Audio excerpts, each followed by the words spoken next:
time when it comes to layering, I usually recommend people always start cold, because you can always put layers on, but it's always bad to start warm and then have to take layers off because you're starting to sweat, etc, etc. So it's better to start cold and add layers as you go. So basically what I started off with was basically a thick set of running pants. That's all I had on, and just under there all I had was my compression shorts, and on my feet 2 pairs of socks.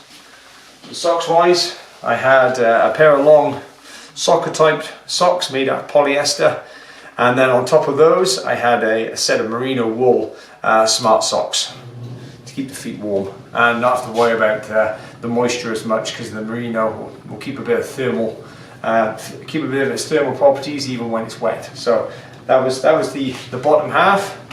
And of course, yeah, the running pants, either single layer or double layer, they would have been good, but of course I didn't want to sweat too much. My legs produce quite a bit of heat, so I just kind of ran in these, and I found my legs were fine pretty much the whole time there.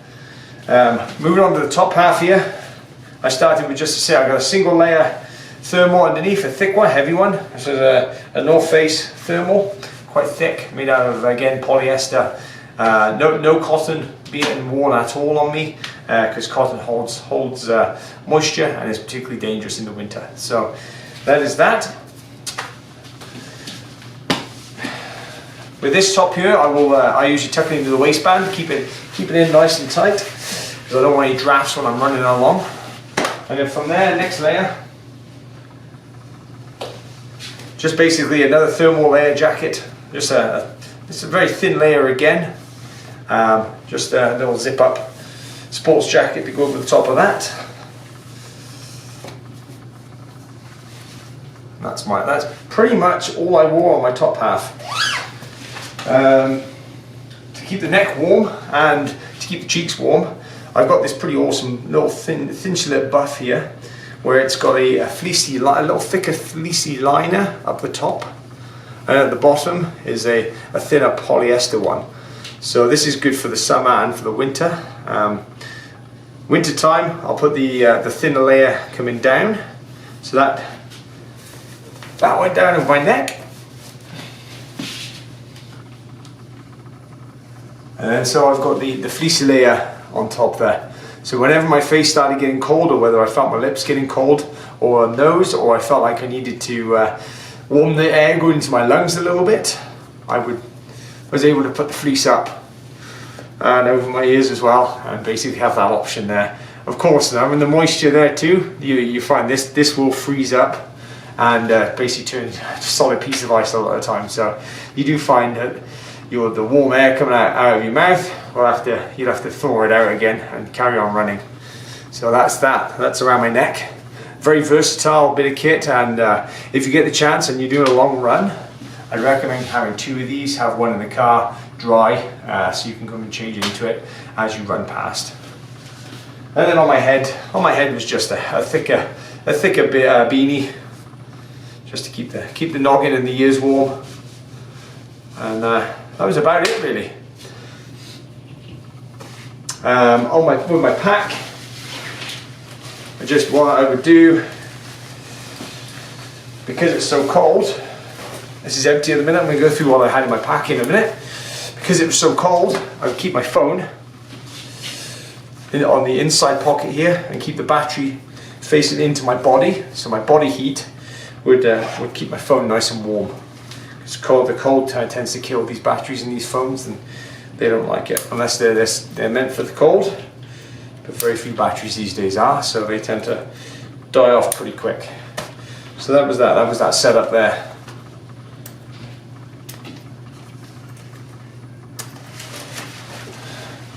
So that was on my person. Gloves wise, I had 2 sets of gloves with me. I had a thicker set. These are a set called Polyco ones. They're quite a thick set of gloves, but that's pretty much all I ran in the whole time, apart from when they got wet, when I was up in the snow and my hands started getting cold and I was a little bit lower down. At that point, I moved them down, placed them into my waistband to dry them out as I ran, and then I switched up. I always carry two pairs of gloves while I'm in winter. I got a thin set, a thick set, so Once we got down off of the mountain, I was able to change into the thinner set and run in the thinner set for a while the thicker set dried off, and away I went. It worked quite good. It was a good combination. And then once the thicker ones were dry, I'd switch these back up, put these away, and put the thicker ones back on. Okay, moving on to what was in my pack. So when it comes to the layering, just remember, start cold. Lots of thin layers are better than a few thick layers. And just pay attention to your body. You know yourself. Yeah, if you need to take a layer off, take a layer off. Take the time to take layers off, because sweating in double negatives is a bad idea and can lead to exposure and possibly death. So yeah, moving on. On my feet, I had my Sauconys with nice deep lugs. Deeper the lugs, the better. Of course, it was a mixed terrain, so we were on concrete, which was cleared, and we were on ice and snow as well. So on that day, I carried the old R.A.W micro spikes. That's what they look like on the bottom. Fantastic bit of kit, give you a lot of extra traction, a lot of just confidence on foot in snow and ice. And yeah, you can take these on and off as you go, and pack them away in your bag there. And that's perfect. So that was on my feet. Moving on into the pack. My pack for this trip was a 15-litre Kalenji pack. This came from Decathlon. I will go through this in another video if you're interested in seeing it. To me, it's the most reasonably priced pack, and the quality on it has been superb so far. I've had no issues with it, and it's got everything I need on it. Ton of pockets, tons of little areas to store stuff in for snacks and things like that. It's been perfect. But anyway, well, if you want to see that in another video, let me know and I will post a review on it again. So yeah, moving on. How I packed my pack this time. So inside, any batteries I wanted to keep. So I had a spare battery kept on me for the GoPro and memory cards. I had those close to my body because I want to keep those as warm as possible. I didn't actually keep spare water in my pack this time because I just didn't want to carry the extra weight. I only had 500 ml of water. But if I was to carry an extra water bottle, again it would be inside the pack close to my body, and if I was scared of that freezing, one of these little fiery fingers, little hand warmer or foot warmer, put that into a sock and put that in, wrap that in next to the water bottle. That'll stop the water bottle from freezing inside your pack, and it'll also probably keep your back warm as well. So a nice little tip for you. So I carried about 4 of these with me. They were just for emergencies. They stayed up there with the batteries too. So they went in here. Also inside the pack I had a pair of rain pants, basically windproof pants. Just in case my legs did get cold, I could throw these on, and extra layer to keep the body warm. Keep the legs warm there. Also had another warm layer if I needed it. That is just basically merino wool long sleeve top. That goes inside the pack too.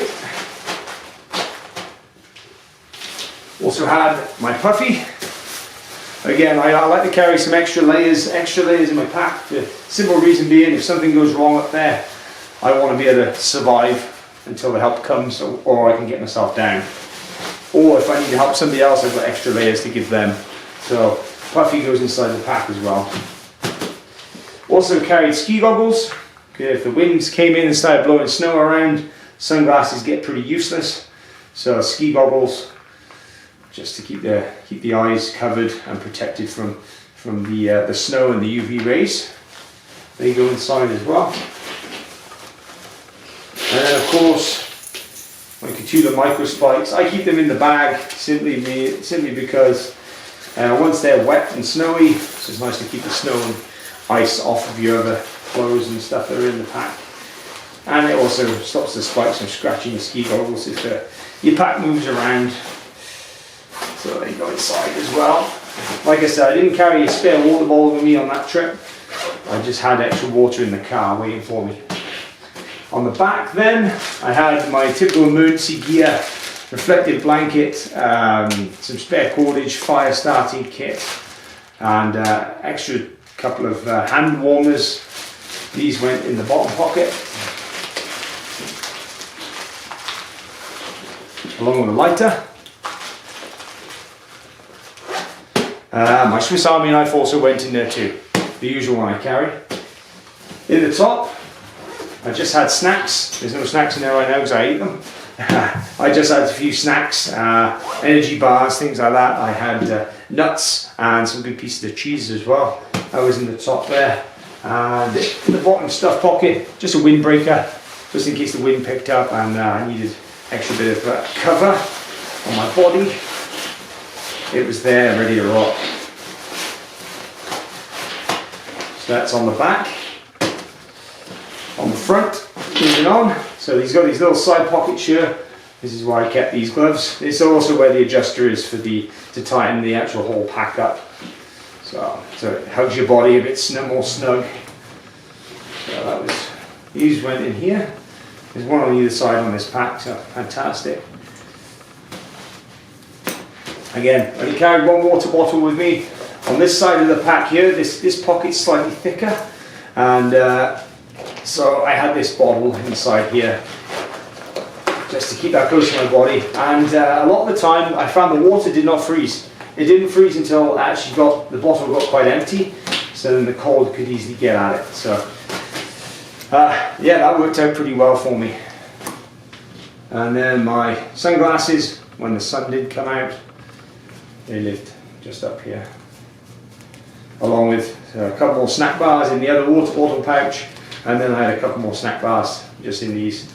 There's a Velcro pack here, another elastic one, and a couple more pockets on this side too. So that was pretty much what was in my pack. Of course then, I had the option of the poles, which were awesome for climbing, and for when my IT band started playing up, I crack out the poles and use my arms to help push me along a bit more. So they can go on there too. Get attached to the pack. Of course, got the snow baskets on as well, because I know we were hitting deep snow. So the snow baskets just help a little bit more as you push yourself through. Just a couple more little hints and tips for you. Like I said, this day was meant to be a long day out there, and so we were using our cars as basically aid stations. So we had, in the cars, we had extra snacks, spare water, and also, on a cold day, thermos flask. You can either have hot chocolate in here, or what I did was I boiled some water and had hot water in here to refill my soft flask with. So, and yeah, you can chuck a spare soft flask in your pack then, and that'll keep you back warm, or you can chuck it inside your top and warm you up a little bit if you get cold. But yeah, that was basically there just to keep the water warm and stop it from freezing over, because it negative 18 to negative 20 odd is pretty cold. Things freeze over pretty quickly. As you saw in the video, we had ice all over the eyelashes and ice all in the hair, so pretty craziness.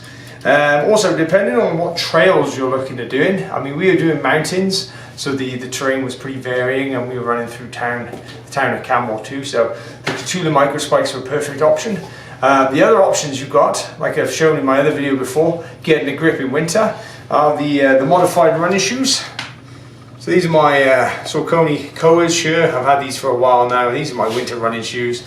Nice deep lugs, as you can see there. And I just basically drilled screws into the bottom. They're drilled and Gorilla glued in, so they're pretty tough to get out. I've lost a couple of them, but I just keep replacing them, and they've been great.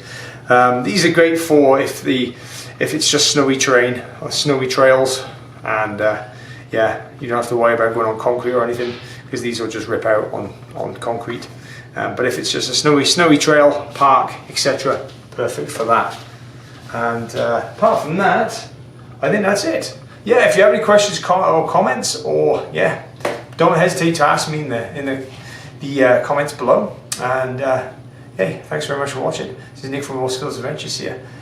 Stay safe out there, and don't let winter stop you. Just get out there and enjoy it. Have an adventure. Take care for now. All the best.